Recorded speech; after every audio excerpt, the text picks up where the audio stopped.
അപ്പൊ ചാവശ്ശേരിയിലെ ഒരു കുട്ടി എന്റെ സ്റ്റാഫായി നിൽക്കുന്നുണ്ട്.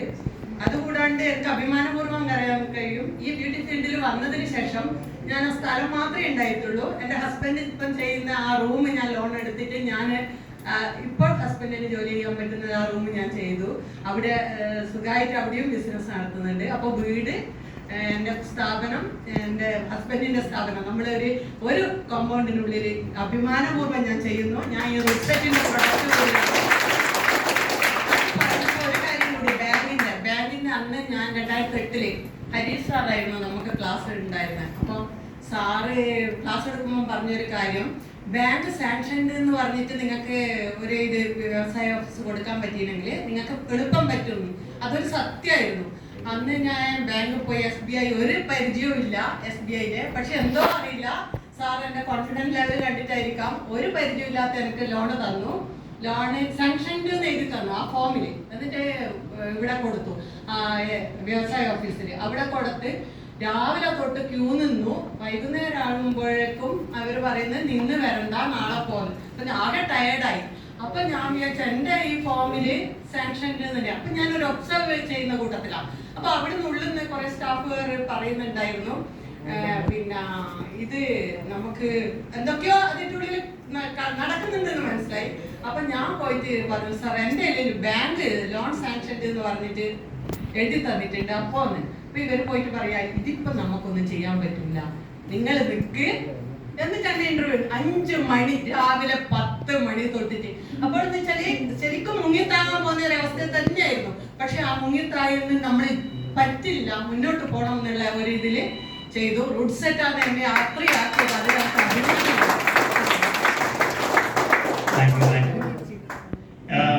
ഇതിങ്ങനെ കേൾക്കുമ്പോ 2 ലെവലിൽ ഓഡിയൻസിന് ഫീൽ തോന്നിക്കാം.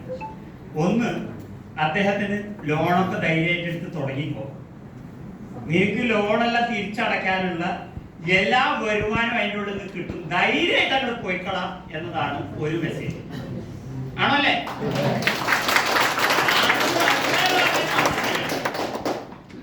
രണ്ടാമത്തെ ഒരു കാര്യം എന്ന് പറഞ്ഞു കഴിഞ്ഞാൽ ചിലപ്പോൾ നമുക്ക് തോന്നും, അവരുടെ സാഹചര്യം കൊണ്ട് ഇപ്പൊ അവര് കുറച്ച് കാണാൻ ഭംഗിയൊക്കെ പെണ്ണാണ്,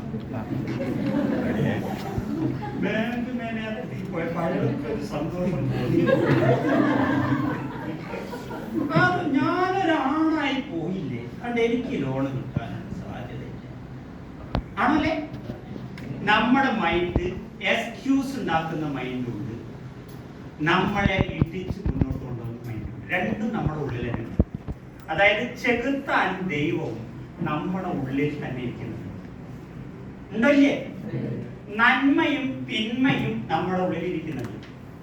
ഏതാണ് കൂടുതൽ വളരുക എന്നതുമായിട്ട് ബന്ധപ്പെട്ടിട്ട് പണ്ടൊരാളൊരു ചോദ്യം ചോദിച്ചു, നിങ്ങളെ വീട്ടില് നിങ്ങളതിന് ബുദ്ധിമുട്ടില്ല, കുറച്ചാണ് ഇരുന്നിട്ട് ഉറക്കം വരാൻ തുടങ്ങിയത്, ഇയാളുടെ ക്ലാസ് ഒന്നും നിർത്തിച്ച വീട്ടിൽ പോവായിരുന്നു എന്നുള്ള ആർക്കെങ്കിലും വിചാരിക്കാം?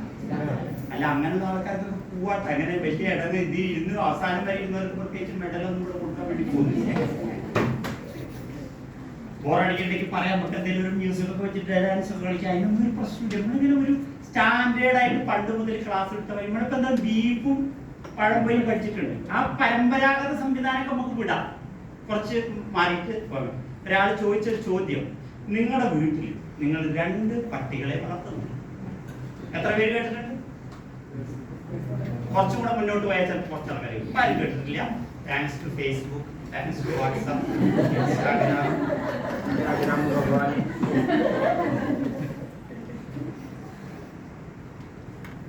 ഒരു പട്ടി കണ്ടോടം വെച്ചിട്ട് എല്ലാവരും കഴിക്കും. മറ്റേ പട്ടി ആരും ഉപദ്രവിക്കുന്നില്ല എന്ന് മാത്രമല്ല, എല്ലാവരെയും ഭയങ്കര സ്നേഹമാണ്, നിലവാരക്കാട്ടിയിരിക്കുന്നത്. ഭയങ്കര. ഏത് പട്ടിയാണ് കൂടുതൽ കാലം ജീവിച്ചിരിക്കുക എന്നതാണ് ചോദ്യം. ഇനി കേട്ടവർ എത്ര പേരുണ്ടെന്ന് കേട്ടിട്ടുണ്ട്? ഇവര് കേട്ടിട്ടുണ്ട്. വളരെ സന്തോഷങ്ങള് കൈ വന്നിച്ച് കേട്ട് വളരെ സന്തോഷമുണ്ട്. ഈ ചോദ്യത്തിൽ ഇനി ആദ്യത്തെ നിങ്ങൾ മറുപടി പറയട്ടെ. നിങ്ങൾ കേട്ടിട്ടുണ്ടല്ലോ, ഏത് പട്ടിയാണ് കൂടുതൽ കാലം ജീവിക്കുക? കടിക്കാത്ത പട്ടിയാണ് കൂടുതൽ, കടിക്കുന്ന പട്ടിയാണ് കൂടുതൽ കാലം ജീവിക്കുക. ശരിക്ക് സമയം ഉണ്ടായിരുന്നെങ്കിൽ ഈ കടിക്കുന്ന പട്ടിയുടെ ഒരാൾക്കാരെ ഒരു വിഭാഗവും കടിക്കാത്ത പട്ടിയുടെ ഒരു വിഭാഗമായിട്ട് ഒരു അടിയൊക്കെ നടത്തി കഴിഞ്ഞാൽ എന്തായിരിക്കും ഇവര് ചെയ്തത്? നീ കടിക്കാൻ പറ്റില്ല,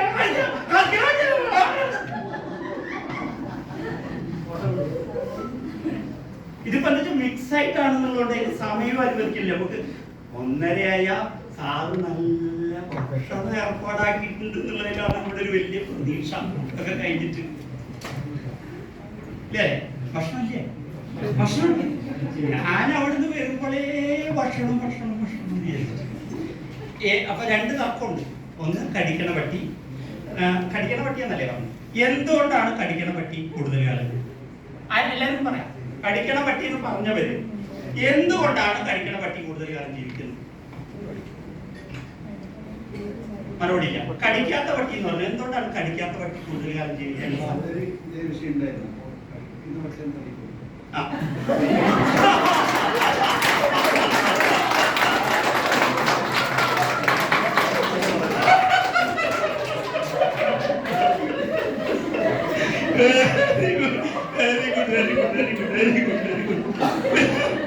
നല്ലൊരു പോയിന്റ്.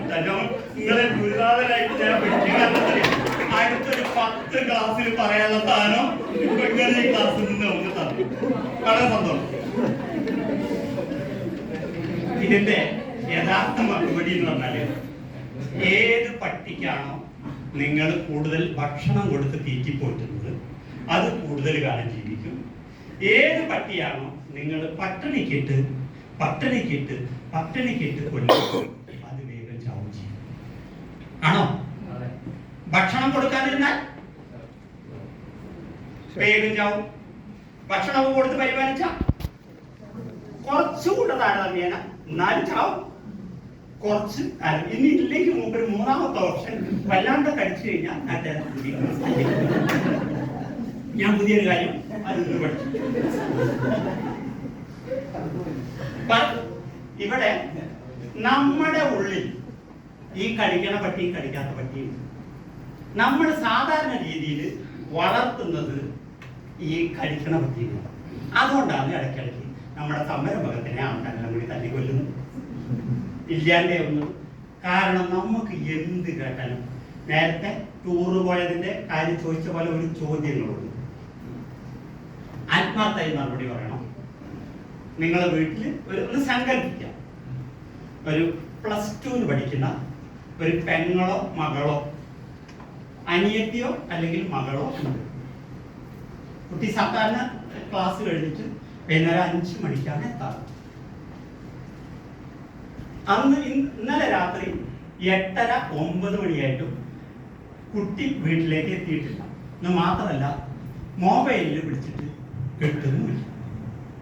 എന്താണ് നിങ്ങൾ വിചാരിക്കുക? ആത്മാർത്ഥമായിട്ട് പറയണം. വെറുതെ ഇവിടെ നാടകീയമായിട്ട് അഭിനയിക്കലും മറ്റേ ഒരിതല്ല. പറഞ്ഞ ചോദ്യം മനസ്സിലായോ? അനിയത്തി അല്ലെങ്കിൽ മകള് +2 പഠിക്കുന്ന 2nd ഇയർ ആണ്. അപ്പോ വൈകുന്നേരം 5 മണിക്ക് ഡെയിലി വരാറുണ്ട്. ഇന്നലെ രാത്രി 8:30-9 മണിയായിട്ട് വന്നില്ല. മൊബൈലിൽ തിരിച്ചു വിളിച്ച് കിട്ടുന്നത്. എന്തായിരിക്കും നിങ്ങളുടെ മനസ്സിൽ ചെയ്തത്? പറയൂ. എന്തോ അപകടം പറ്റി എന്നുള്ളത് ഒരഭിപ്രായം ഉണ്ടാവാം. ഒന്ന് നല്ല അഭിപ്രായം. വേറെ എന്തെങ്കിലും അഭിപ്രായം?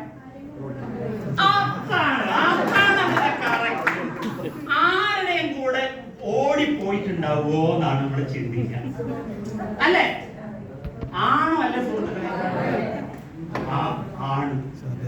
എന്താണ് ഇപ്പൊ ഇനി നിങ്ങള് ആ പട്ടീനായിട്ട് ഒന്ന് കാണിക്കുന്നു. കടിക്കുന്ന പട്ടി കടിക്കാത്ത പട്ടീനായിട്ട് ഒന്ന് കണക്ട് ചെയ്തോ. നമ്മൾ 2 അഭിപ്രായങ്ങളാണ് പറഞ്ഞത്. ഒന്ന് വല്ലവരും കൂടെ ഓടിപ്പോയിട്ടുണ്ടാവും, അല്ലെങ്കിൽ അപകടം പറ്റിയിട്ടുണ്ടാവും. 2 കടിക്കുന്ന പട്ടിക്ക് നമ്മൾ തീറ്റ കൊടുക്കണം. നമ്മളെ തന്നെ ഇല്ലാതെയാക്കുന്ന പട്ടിക്ക് നമ്മൾ തീറ്റ കൊടുത്തിട്ട് വളർത്തുന്നതാണോ? അല്ലേ? യഥാർത്ഥത്തിൽ ആ കുട്ടിയുടെ കൂടെയുള്ള ഒരു സുഹൃത്ത് ഈ സ്കൂട്ടി ആയിട്ട് പോകുന്ന സമയത്ത് തട്ടി വീണ് ആ സമയത്ത് ഇവരുടെ മൊബൈലിൽ ബാറ്ററി ചാർജ് ഉണ്ടായിരുന്നില്ല.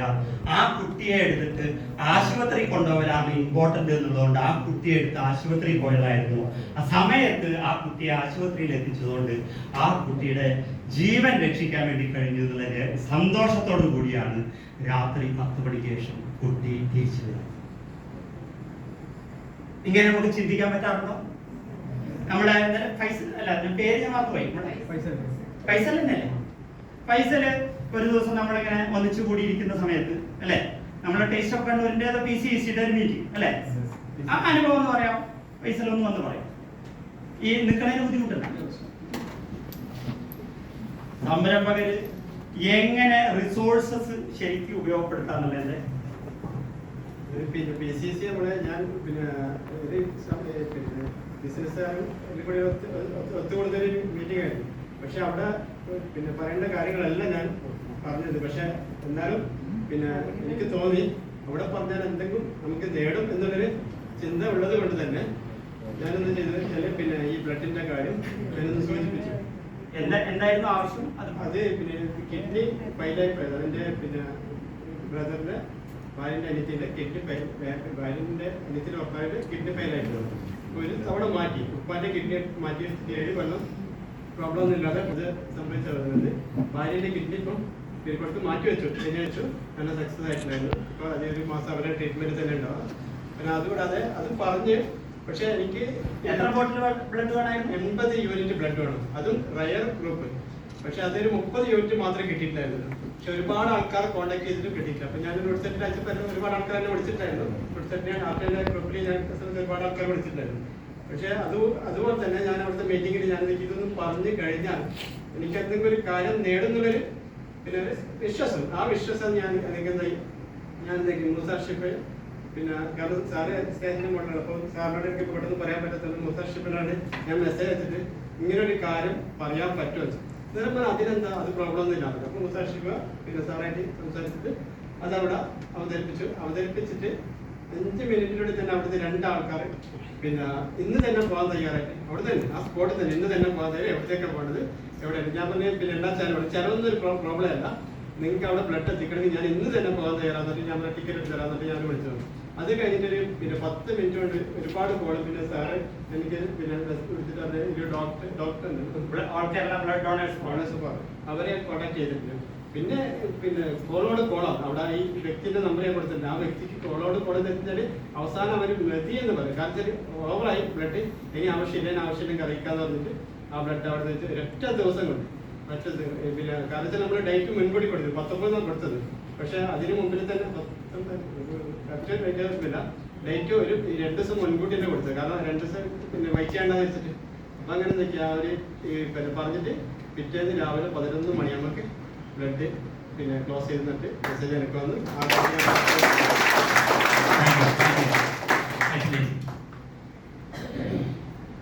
എന്താണ് ഒരു സംരംഭകൻ?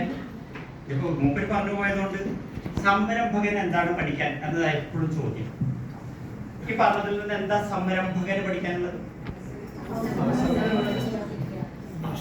ഈ അലാവുദ്ദീനും അത്ഭുത വിളക്കും നിങ്ങൾ കേട്ടിട്ടുണ്ടാവും പണ്ട് കഥ, മനസ്സിലായില്ലേ?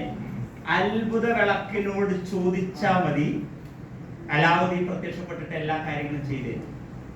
മറ്റൊരു പൗലോ കൊയ്ലോയുടെ പ്രധാനപ്പെട്ട ഇന്നത്തെ ആധുനിക കാലത്ത് ഡിസ്കസ് ചെയ്യുന്ന ഡയലോഗാണ് എന്താണ്?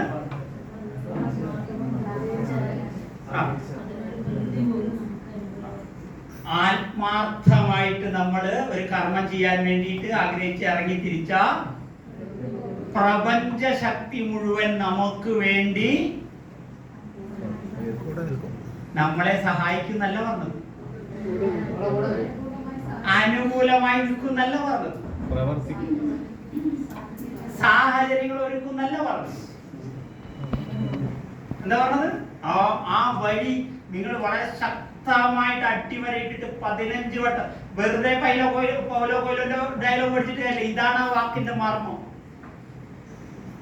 നമ്മൾ ആത്മാർത്ഥമായി ആഗ്രഹിച്ച് എന്തെങ്കിലും കർമ്മത്തിന് ഇറങ്ങി തിരിഞ്ഞാൽ പ്രകൃതി നമുക്ക് വേണ്ടി ഗൂഢാലോചന നടത്തുമെന്നതാണ് പോയിന്റ്. എന്താണ് പോയിന്റ്? ഗൂഢാലോചന എന്ന് പറഞ്ഞാൽ പ്രകൃതി അത്ര മാത്രം നമ്മളെ സഹായിക്കണം. പക്ഷെ നമുക്ക് എന്ത് കാര്യത്തിലും ഞാൻ നിങ്ങൾ പറഞ്ഞതിൽ നിന്ന് നിങ്ങളെ ഒരു കൺക്ലൂഷൻ എനിക്ക് തോന്നിയത് രണ്ട് സ്ഥലത്തെ കുറിച്ച് സംസാരിച്ചു. ഒന്ന്, ഒരു ജോലിക്കാരനെ വെച്ചാൽ ശമ്പളം കൊടുക്കാൻ പറ്റുമോ എന്നതാണ് പേടി. രണ്ട്, ലോൺ എടുത്താൽ തിരിച്ചടയ്ക്കാൻ. ഒരു സംരംഭകൻ എന്ന് പറഞ്ഞു കഴിഞ്ഞാൽ ഈ എവിടേക്ക് വടം കെട്ടുന്നവനാ? എവിടേക്ക് വടം കെട്ടുന്നവനാ? ചന്ദ്രനിലേക്ക് വടം കെട്ടുന്നവൻ. എന്നെ സംബന്ധിച്ചിടത്തോളം തൊഴിലാളിക്ക് ശമ്പളം കൊടുക്കാൻ ബുദ്ധിമുട്ടുണ്ടാവുമോ എന്നൊക്കെ എനിക്കും പേടിയുണ്ടായിരുന്നു. പക്ഷെ ഞാൻ അന്ന് ആലോചിച്ചൊരു കാര്യം, ഇന്ന് ഈ കാര്യത്തിലായാലും പ്രത്യേകം പറയുന്നുണ്ട്, നമ്മൾ ഒറ്റയ്ക്ക് എന്ത് കർമ്മം ചെയ്താലും നേടുന്നതിന് ഒരു ലിമിറ്റേഷൻ ഉണ്ട്. ഒരു കോ ഫൗണ്ടർ എന്നാണ് ആധുനിക കാലത്ത് ബിസിനസ്സിനകത്ത് ആളുകൾ പറയുന്നത്. കോ ഫൗണ്ടർ നമ്മളെ കൂടെ കട്ടയ്ക്ക് ഇടിച്ചു നിൽക്കാൻ കഴിയും. അങ്ങനത്തെ ഒരാളെ കിട്ടണമെന്ന് ആഗ്രഹമുണ്ട് സാറേ. 20 കൊല്ലായി നോക്കുന്നത് ആരും കിട്ടിയിട്ടില്ല. നിങ്ങളുടെ മനസ്സിലെ മറുപടി ആ കടിക്കണ പട്ടിയാണ് ഉള്ളിൽ കിടക്കുന്നത്. അതിനാണ് തീറ്റിപ്പോറ്റി പാലെല്ലാം കൊടുത്തിട്ട് ഇങ്ങനെ വളർത്തിക്കൊണ്ടിരിക്കുന്നത്. മറ്റേ ഈ സ്നേഹിക്കണ പട്ടിക്ക് നിങ്ങൾ ഭക്ഷണമൊന്നും കൊടുക്കാണ്ട് അതിനെപ്പറ്റി ഒരു നന്മ പറയാതെ, ഒരു കയ്യടി കൊടുക്കാതെ, ഒരു അഭിനന്ദനം കൊടുക്കാണ്ട് ആ നല്ല പട്ടി ഈ അവസാന ശ്വാസം വലിച്ചിട്ട് ചാവാറായിട്ട് നമ്മുടെ ഉള്ളിലുണ്ട്. ആണോ? നമ്മുടെ ഉള്ളിൽ ഈ സാധനം ചാവം കിടക്കുക. അതിനെ നമ്മൾ തട്ടി ഉണർത്തിട്ട് ജീവൻ വെപ്പിക്കണമെങ്കിൽ ഈ ഭയം, ഒരു സംരംഭകൻ എന്ന് പറഞ്ഞു കഴിഞ്ഞാൽ എല്ലാവർക്കും ഭയമുള്ള കാര്യം ചെയ്യുന്നവനാണ്. ആണല്ലേ? എന്താണ് സംരംഭകരും സാധാരണക്കാരും തമ്മിലുള്ള വ്യത്യാസം? സംരംഭകർ എപ്പോഴും റിസ്ക് എടുക്കുന്നവരാണ്. വളരെ നല്ലൊരു അഭിപ്രായമാണ്. ഒരു ഗംഭീര സംരംഭകർ റിസ്ക് എടുക്കുന്നവരാണ്. പിന്നെ ഞാൻ ചെയ്തൊരു പണി എന്ന് പറഞ്ഞു കഴിഞ്ഞാൽ എന്റെ കൂടെ ആത്മാർത്ഥമായിട്ട് നന്നായി വർക്ക് ചെയ്യാൻ തയ്യാറുള്ള, നമുക്കൊരു കോ ഫൗണ്ടറെ വേണം എന്ന് പറഞ്ഞാൽ അന്വേഷിച്ച് നടന്നു കഴിഞ്ഞാൽ നമുക്ക് പെട്ടെന്ന് കൊള്ളുന്നില്ല. നമ്മുടെ ചുറ്റുവട്ടത്തുള്ള ഏറ്റവും നല്ലതെന്ന് തോന്നുന്ന ഒരാളെ ഞാൻ എൻ്റെ സ്ഥാപനത്തിൽ ചെയ്തത്, കൂടെ ജോലി ചെയ്ത നല്ല കഴിവുള്ള ആളുകളെ മുഴുവൻ വർക്കിംഗ് പാർട്ട്ണർമാരായിട്ട് 1 രൂപ ഇൻവെസ്റ്റ്മെന്റ് ഇല്ലാതെ ശമ്പളം അവർക്ക് കൊടുക്കുന്നത് മുഴുവൻ കൊടുത്ത് ആ ലാഭത്തിന്റെ വിഹിതം കൂടി 50% ഓഫർ ചെയ്തിട്ടാണ് ഞാൻ. അപ്പൊ നിങ്ങൾ വിചാരിക്കും ഇമ്മാതിരി മണ്ടൻ ലോകത്തിൽ വേറെ എവിടെയില്ല. 1 രൂപ ഇൻവെസ്റ്റ്മെന്റ് ഇല്ലാണ്ട് കൂടെ നിൽക്കുന്ന ആളുകൾക്ക് 50% ഓഫർ ചെയ്തിട്ടാണ് നല്ല കഴിവുള്ള ആളുകളെ ഇന്ന് കേരളത്തിന്റെ പല ഭാഗങ്ങളിലായി 11ഓളം സ്ഥാപനങ്ങൾ നടത്തുന്നുണ്ട്. 80% സ്ഥാപനങ്ങളും, അതായത് കറക്റ്റ് പറഞ്ഞു കഴിഞ്ഞാൽ 9 സ്ഥാപനങ്ങൾ ഹൈലി പ്രോഫിറ്റബിൾ ആയിട്ടാണ് റൺ ചെയ്യുന്നത്. ഞാൻ ഒരു സ്ഥാപനത്തിലും പോവാറില്ല. മാസാമാസം ലാഭം കിട്ടി. ഇപ്പൊ ഇവിടെ ഞാൻ നിങ്ങളോട് സംസാരിക്കുമ്പോഴും എന്റെ 9 സ്ഥാപനങ്ങളും ലാഭം ഉണ്ടാക്കിക്കൊണ്ടേയിരിക്കുകയാണ്. ഒരു സ്ഥാപനത്തിൽ ഇരിക്കാൻ ഒരു കസേര പോലും ഇല്ല. ഞാൻ എൻ്റെ ജീവിതത്തിൽ ചെയ്ത ഒരു കാര്യമാണ്. ഇയാൾ അതിൽ പറഞ്ഞത് വായിച്ചപ്പോൾ എനിക്ക് വല്ലാത്ത സന്തോഷം തോന്നി. നല്ല ആളുകളെ കൊണ്ടുവന്നിട്ട് അവരെ കൂലിക്ക് നിർത്തി ചൂഷണം ചെയ്തിട്ട് നമ്മൾ പൈസക്കാരനാവാന്ന് വിചാരിക്കുന്നതിനേക്കാൾ നല്ലത് അവർ നമ്മളെക്കാൾ വലിയ മുതലാളിമാരാകുമ്പോൾ നമ്മുടെ ഉള്ളിൽ ഒരു ആനന്ദം നിറയുന്നതായിട്ട് കൂടി വിഷ്വലൈസ് ചെയ്യാൻ കഴിഞ്ഞതുകൊണ്ടാണ് എനിക്ക് ഇത്രയധികം. അല്ലെങ്കിൽ ഒരു സ്ഥാപനമല്ലേ എനിക്ക് നടത്താൻ പറ്റൂ? ഒരു സ്ഥാപനത്തിന്റെ 50%ആണോ 9 സ്ഥാപനങ്ങളിൽ നിന്ന് 50% വെച്ച് കിട്ടുന്നതാണോ കൂടുതൽ? 9 × 5 450 50% വെച്ചിട്ടാണ്. ആണോ അല്ലേ? ഇത് ഒരു ഇന്ത്യൻ ഇൻസ്റ്റിറ്റ്യൂട്ട് ഓഫ് മാനേജ്മെന്റ് പോയാൽ പഠിപ്പിക്കാത്തൊരു കാര്യം ഞാൻ എൻ്റെ ജീവിതാനുഭവത്തിൽ നിന്ന് പറയുന്നത്. നമ്മൾ നല്ല വിശ്വസിച്ച് കഴിവുള്ള ആളുകളെ കൊണ്ടുവന്നിട്ട് ഒരു കോ ഫൗണ്ടറെ കൂടെ സെറ്റ് ചെയ്യണം എന്നതാണ് എൻ്റെ ജീവിതത്തിൽ നിന്ന് ഞാൻ പഠിച്ചെടുക്കുന്നത്. ആണോ അല്ലേ? അങ്ങനെ വരുമ്പോ നമുക്ക് നമ്പർ ഓഫ് സ്ഥാപനങ്ങൾ കൂടുതൽ ഉണ്ടാക്കാൻ വേണ്ടി നമ്മൾ ഫ്രീ ആവും. ഇയാൾ അതിൽ പറയുന്ന ഒരു കാര്യമുണ്ട്. ഒരു ഫൗണ്ടർ എന്ന് പറയുന്നത് കഴിഞ്ഞാൽ വിഷണറിയാണ്. കോ ഫൗണ്ടർ എന്ന് പറഞ്ഞു കഴിഞ്ഞാൽ ആ വിഷൻ നടപ്പിലാക്കി വിജയിപ്പിച്ച് ഇനി 100 സ്ഥാപനങ്ങൾ തുടങ്ങാൻ വേണ്ടി പ്രചോദനം നൽകുന്ന ആളാണ്. എന്താ രണ്ട് തമ്മിലുള്ള വ്യത്യാസം മനസ്സിലായോ? ഫൗണ്ടർ നിങ്ങൾക്ക് ഈ സാധനം എങ്ങനെയാണ് വിജയിപ്പിക്കേണ്ടത് എന്നുള്ളതിനെ കുറിച്ച് ഇത്രയും കാലം വർക്ക് ചെയ്തിട്ട് അതിന്റെ ഒരു മർമ്മം അറിയാം. ഒരു കസ്റ്റമറുടെ സംതൃപ്തി കിട്ടണമെങ്കിൽ എന്താണ് ചെയ്യേണ്ടതെന്ന് നിങ്ങൾക്ക് അറിയുന്ന പോലെ ഇവിടെ ഇരിക്കുന്ന വേറെ ആർക്കും അറിയില്ല. പക്ഷെ അത് കൂടെ നിൽക്കുന്ന ഒരാൾക്ക് 10,000 ശമ്പളം ആണ് അയാൾക്ക് അർഹത എങ്കിൽ അയാളോട് 10,000 പറഞ്ഞിട്ട് ബാക്കിയുള്ള ലാഭത്തിന്റെ വിഹിതം കൂടെ പറഞ്ഞാൽ അയാൾ 24 മണിക്കൂറും അതിന്റെ മേലെ കെട്ടിമറിഞ്ഞ് നിൽക്കൂലേ? പക്ഷെ നമ്മളിൽ ബ്രോഡ് മൈൻഡ്നെസ് ആയിട്ടുള്ള ആൾക്കാർ വളരെ കുറവാണ്. ഞാൻ വിജയിച്ചിട്ട് വേറെ ആൾക്കാരെ വിജയിപ്പിക്കാം എന്ന് വിചാരിച്ചിട്ടാണ് സംരംഭകർ കൂടെ ആൾക്കാരെ ഇങ്ങനെ കൂട്ടിക്കൊണ്ടുവരാൻ വേണ്ടി ശ്രമിക്കാതിരിക്കുന്നതാണോ അല്ലേ? അപ്പൊ നിങ്ങൾ ഈ കോ ഫൗണ്ടർ, അതാണ് അതിന്റെ ക്വാളിറ്റി രണ്ടാണ്.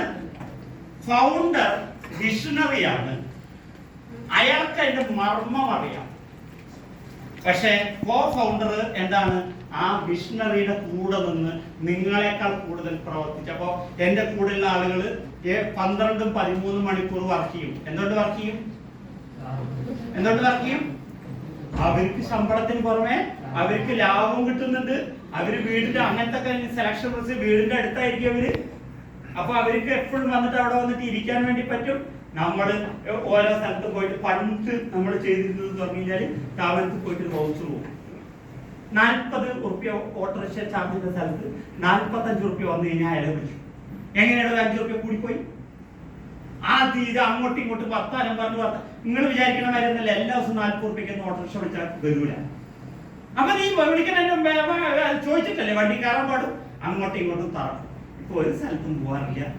എന്തിനാ ആവശ്യമില്ലാണ്ട് ഈ ചൊറിയാൻ വേണ്ടിയിട്ട് സ്ഥാപനങ്ങളിൽ പോലും നമ്മുടെ വലിയ ലക്ഷ്യം. അപ്പൊ അതുകൊണ്ട് എന്റെ ജീവിതത്തിലെ ഏകദേശം നിങ്ങളുടെ പ്രശ്നത്തിന് സൊല്യൂഷൻ വരുന്നുണ്ടോ? സൊല്യൂഷൻ ആയിട്ടുണ്ടോ? നിങ്ങൾ അതെ. അപ്പൊ കോ ഫൗണ്ടർ എന്നുള്ള നിലയിൽ നിങ്ങൾ ആരെങ്കിലും കൂടെ കൂട്ടിയിട്ട് അവര് നിങ്ങളെക്കാൾ വലുതാവണം എന്നതായിരിക്കണം നിങ്ങളുടെ മനസ്സിലെ ആ ഉള്ളിൽ. അപ്പോഴേ നിങ്ങളുടെ ഉള്ളിൽ ഡോപാമൈൻ എന്ന് പറയുന്ന ഹാപ്പിനെസ് ഹോർമോൺ ഉണ്ടാവും. നമ്മളിൽ പല ആളുകളും പുറത്തേക്ക് സുഖിപ്പിച്ച് പറയും ഉള്ളിൽ ഇവനൊരു പണി കൊടുക്കാന്ന് വിചാരിക്കുന്നവരാണ്. അവരുടെ ഉള്ളിൽ ഹാപ്പിനെസ് ഹോർമോൺ, പോസിറ്റീവ് ഹോർമോൺ ഉണ്ടാവില്ല. കൈക്കോട്ട് കളിക്കുമ്പോഴും ഡാൻസ് കളിക്കുമ്പോഴും ഫുട്ബോൾ കളിക്കുമ്പോഴും ഉണ്ടാകുന്നത് ഹോർമോണിന്റെ വ്യത്യാസം പറഞ്ഞല്ലോ. നമ്മൾ ഒരാളെ ചതിക്കാൻ വേണ്ടി ഒരാൾ വളരരുത്, മറ്റൊരു മറിച്ച് ചിന്തിക്കുന്നതും പ്രവർത്തിക്കുന്നതും അയാൾ എന്നേക്കാൾ കൂടുതൽ വളരണം എന്ന് വിചാരിച്ചിട്ട് ചെയ്യുമ്പോഴും ഈ ഹോർമോണുകൾ രണ്ട് തരത്തിലല്ലേ ക്രിയേറ്റ് ആവുക. ഇത് ഞാൻ പറഞ്ഞതുകൊണ്ടല്ല, നിങ്ങളുടെ ജീവിതത്തിന്റെ അനുഭവത്തിന്റെ വെളിച്ചത്തിൽ നിങ്ങൾക്ക് ഫീൽ ആവുന്നുണ്ടോ ഇല്ലേ? ഉണ്ടോ? അപ്പൊ കൂടെ ഒരു കോ ഫൗണ്ടറെ നിങ്ങൾ കൊണ്ടുവരാൻ വേണ്ടി ശ്രമിക്കുക, അവരെ വളർത്താൻ വേണ്ടി ശ്രമിക്കുക. 2 റിസ്ക് ധൈര്യമായിട്ട് എടുക്കുക. Calculated risk. എന്താണ് റിസ്ക്? 2 തരമുണ്ട്. കാൽക്കുലേഷൻ ഇല്ലാത്ത റിസ്ക്. ഏത്? ഇപ്പൊ ഇവിടെ ഞങ്ങൾ പുറത്തേക്ക് ഇറങ്ങുമ്പോ ഒരു പൊട്ടക്കിണർ കയറുന്നു, നീ ഞങ്ങൾ തുള്ളിക്കളാം, അതിന്റെ ഉള്ളിൽ ആകെ കുപ്പിച്ചില്ലും കാര്യം. ഏതായാലും രവി പറഞ്ഞതല്ലേ, പോകാൻ കുറെ സമയം ഗീർവാണൊക്കെ അടിച്ചിട്ട് അവന്റെ ക്ലാസ് ഒക്കെ കേട്ടതാ. ഞാൻ എന്തായാലും ഇതിൽ ചാടി കഴിഞ്ഞാൽ രക്ഷപ്പെടുകയും ചാടാൻ പാടുമോ? Calculated risk. 3 പോയിന്റാണുള്ളത്. 1, സംരംഭകൻ റിസ്ക് എടുക്കുന്നവരായിരിക്കണം. എപ്പോഴും റിസ്ക് എടുക്കുന്നത് നമ്മുടെ ബ്ലഡിലെ ഒരു സ്വഭാവമായി മാറും. പരാജയങ്ങൾ വരുന്നത് പരാജയങ്ങളല്ല, അതൊരു ത്രില്ലാണ്. ഒരു ചാലഞ്ച് എന്ന് പറഞ്ഞാൽ 2 തരത്തിലുണ്ട്. എല്ലാ ദിവസവും നമ്മൾ എഴുന്നേറ്റ് വന്നു കഴിഞ്ഞാൽ നമുക്കൊരു സ്കില്ലുണ്ട്, ഒരു ചാലഞ്ച്. അതായത് നമുക്കൊരു കഴിവുണ്ട്, ഒരു ചാലഞ്ചിന് എന്താ പറയുന്നത്? വെല്ലുവിളി. സ്കില്ലിനേക്കാൾ ചുരുങ്ങിയത് 4% വെല്ലുവിളി എല്ലാ ദിവസവും കൂടിയിട്ടിരിക്കണം ഒരു സംരംഭകന് എന്ന് പറയുന്നത് ഞാനല്ല പറയുന്നത്. ലോകത്തിലെ ഹാപ്പിനെസ് സൈക്കോളജിസ്റ്റിന്റെ പിതാവായിട്ടുള്ള മിഹായ് സിക്സൺമിഹായ് എന്ന് പറയുന്ന ഒരു ഫ്ലോ എന്ന് പറഞ്ഞൊരു പുസ്തകമുണ്ട്. ഞാൻ വളരെയധികം ഇഷ്ടപ്പെടുന്ന ഒരു പുസ്തകമാണ്. അയാൾ പറയുന്ന ഒരു കാര്യമുണ്ട്, നമ്മുടെ ഉള്ളിൽ ഫ്ലോ, ഒഴുക്ക്. ഒരു സംരംഭകന്റെ വിജയത്തിന്റെ ഒഴുക്ക് ഉണ്ടാവണമെങ്കിൽ സ്കില്ലും ചാലഞ്ചും കൂടിയാവുമ്പോൾ നിങ്ങളുടെ ചാലഞ്ച് എടുക്കാൻ നിങ്ങൾക്ക് പേടിയില്ല. അത് നിങ്ങളുടെ സ്വഭാവത്തിന്റെ ഭാഗമായിട്ട് മാറണം. ചാലഞ്ച് ഏറ്റെടുത്തോണ്ടേയിരിക്കുക. പരാജയങ്ങൾ സംഭവിക്കില്ല എന്നുള്ള ഒരു ഗ്യാരണ്ടി ഇവിടെ പറയുന്നില്ല. ചിലപ്പോൾ ശമ്പളം കൊടുക്കാൻ പൈസ ഇല്ലാണ്ടേ പോകും, ചിലപ്പോൾ ബാങ്ക് ലോൺ തിരിച്ചടയ്ക്കാൻ പറ്റാണ്ടേ പോകും. പക്ഷെ അവിടെ നിന്നിട്ട് നിങ്ങൾക്കൊരു ഊർജം വരാനില്ല. അത് നിങ്ങൾ നേരിട്ട് അനുഭവിച്ചിട്ടല്ലാതെ ഒരു ആളുടെ ക്ലാസ്സിൽ നിന്നും കേട്ടാൽ നിങ്ങൾക്ക് മനസ്സിലാവില്ല. എന്റെ വണ്ടികൾ വന്നിട്ട് സെയിൽസ് ചെക്ക് പോസ്റ്റിൽ പിടിച്ചിട്ട് ഉറുപ്പ്യ കയ്യിൽ കാശ് ഒന്നും കൊടുക്കാണ്ട്, കാരണം മറ്റവരുടെ ഇൻവെസ്റ്റ്മെന്റിലാണല്ലോ തുടങ്ങിയേ. ഗതിയില്ലാണ്ട് തെണ്ടി നടന്ന എത്രയോ ദിവസങ്ങളുണ്ട്. ഒരു 2-2.5 കൊല്ലത്തിന് എനിക്ക് തുടക്കത്തിൽ ശമ്പളം പോലും എടുക്കാൻ വേണ്ടി കഴിഞ്ഞു. പക്ഷെ എൻ്റെ ഉള്ളിൽ എനിക്കൊരു ചാലഞ്ചാണ്. ശമ്പളം എടുത്തിട്ടില്ലെങ്കിൽ എന്താണ് ഒരു അവിടെയാണ് നമ്മൾ ആ സുഖം നമ്മൾ അനുഭവിക്കുന്നത്. എല്ലാം മണി ഓറിയന്റഡ് ആയിട്ട് സംരംഭകൻ തുടക്കകാലത്ത് നോക്കിയാൽ പരാജയപ്പെടും. എനിക്ക് 2.5-3 കൊല്ലം കഴിഞ്ഞതിന് ശേഷമാണ് പണ്ട് ഞാൻ ജോലി ചെയ്ത ശമ്പളം പോലും പക്ഷെ പ്രോഫിറ്റ് പേപ്പറിൽ കാണിക്കണം. ഏത് എടുക്കാൻ കഴിയില്ല.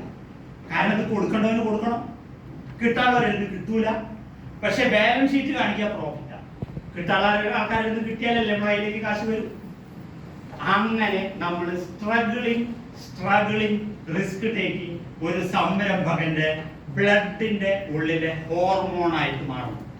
അങ്ങനെ വരുന്ന ഒരാൾ മാത്രമേ വിജയിക്കൂ എന്നാണ് എനിക്ക് തോന്നിയിട്ടുള്ളത്.